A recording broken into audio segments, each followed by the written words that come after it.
കാരികയുടെ മേലെ ആ കെവിനോ ഇസബലയ്ക്കോ എന്തെങ്കിലും സംശയം വന്നു പോയാ എല്ലാം കുഴപ്പത്തിലാവും. പറ്റില്ല, എനിക്ക് പോണം.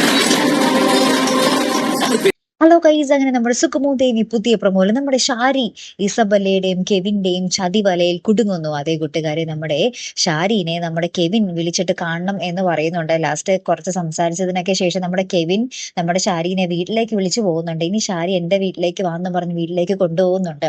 അപ്പൊ ഷാരി ഒന്ന് സംശയിച്ച് നിൽക്കുന്നുണ്ടെങ്കിൽ കൂടിയും കെവിന് വേറൊരു സംശയം തോന്നാതിരിക്കാൻ വേണ്ടി നമ്മുടെ ഷാരി പോവുകയാണ്. അപ്പുറത്തപ്പം നമ്മുടെ ദേവികയ്ക്ക് ഭയങ്കര പേടി. അതായത് അച്ഛനോട് പറയുന്നുണ്ട് ഷാരിനെ പറ്റി എന്തെങ്കിലും ഒരു സൂചന കെവിനോ ഇസബല്ലയ്ക്കോ കിട്ടിയാൽ പിന്നെ അവള് ഭയങ്കര അപകടത്തിലാകും എന്നൊക്കെ പറയുന്നുണ്ട്. ആ ഒരു സമയത്താണ് നമ്മുടെ ഷാരിനെ നമ്മുടെ കെവിൻ വീട്ടിലേക്ക് കൊണ്ടുപോകുന്നത്. അവിടെ ചെല്ലുമ്പോൾ നമ്മുടെ ഇസബല്ലയുടെയും കെവിന്റെയും ഭാവം മാറുന്നുണ്ട്. ഇസബല്ല നമ്മുടെ ഷാരിനെ അവിടെ തന്നെ പിടിച്ചു നിർത്തുന്നുണ്ട്. ഇനി എന്തൊക്കെയാകും സംഭവിക്കാൻ പോകുന്നത്? നമ്മുടെ ഷാരിയും നമ്മുടെ ഇസബല്ലയുടെയും കെവിന്റെയും തടവിലാകും എന്ന് തന്നെയാണ് തോന്നുന്നത്. കാത്തിരിക്കട്ടെ. അടുത്തൊരു വീഡിയോയുമായി വരുന്നത് വരയ്ക്കും ഗുഡ് ബൈ.